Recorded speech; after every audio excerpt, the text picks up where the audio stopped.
Hi everyone. In this video, I will teach you, or show you of how to simply reset your CCTV bulb camera, or how to factory reset bulb camera.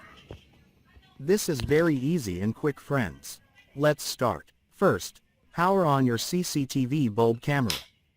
Wait at least 30 seconds to complete the startup, or wait until the CCTV bulb camera is in standby mode.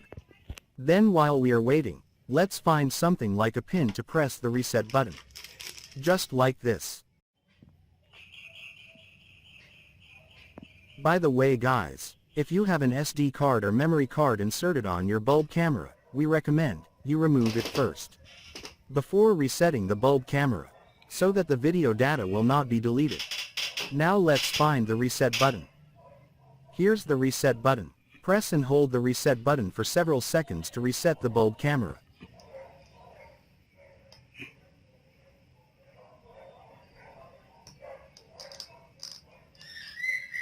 Press and hold the reset button for several seconds to reset the bulb camera.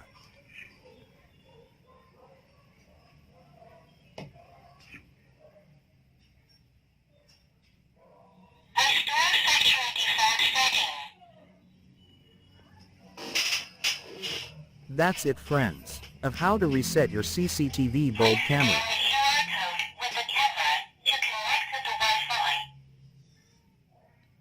That's it for this video guys. If you like this video, please do not forget to like, share and subscribe.